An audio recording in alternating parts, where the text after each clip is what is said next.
I think that a lot of people just don't realize how gay loneliness kind of manifests itself in a variety of different ways, even beyond just simply being lonely. Like, and I'm just speaking from my context specifically, but over the years, and I've unpacked this through therapy, thankfully, I, one way that I have noticed gay loneliness manifesting over the years is kind of like an offshoot of what I experienced when I first came out.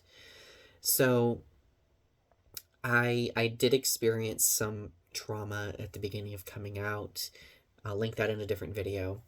But I when I came out way back in like what 2007, I had just last year of high school entering college. I fully expected that in coming out, I would fully fit into the LGBTQ plus community and its spaces.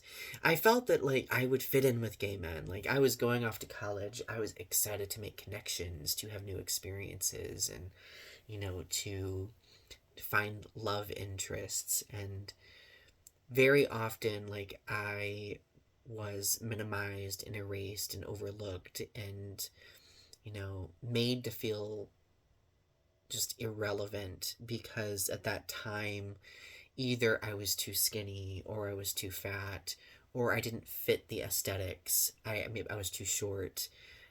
My hair was too long at that time. Like there were just like every aspect of myself physically seemed to be eviscerated. So I got to a point where I felt that in order to seem appealing, I needed to find ways to minimize myself, to sabotage myself in every conceivable way, to the point where it became so commonplace that it seemed like breathing. So like if someone who did like me at a certain point tried to make a connection with me, like I would kind of find ways to sabotage that in order to, you know,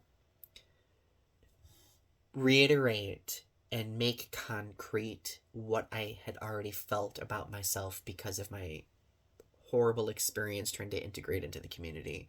Like I already felt minimized, so like I already felt erased, so I would just go ahead and by default continue to do that.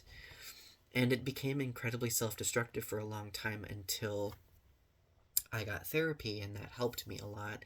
Obviously, fast forward 15 years later, I'm with someone who values me and cares about me. I'm in a much better place than I was when it came to mental health. And I'm going to do a whole other video talking about like those aspects, but the truth is like I think for a lot of gay men, the coming out experience is important, and I think the coming out story is significant, but we don't talk about like that crucial period of what it's like when it comes to assimilating into a community that we think is going to be incredibly accepting. Because let's be honest, there are still a lot of things that our community needs to work on when it comes to creating a sense of belonging. But I don't know, does anybody else feel the same way? Does anybody else have this perspective as well? I'd be very interested to hear your perspective.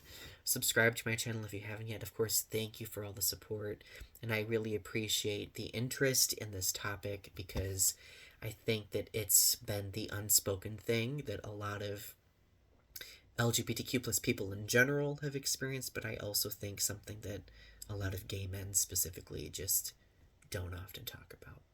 Anyway, thank you.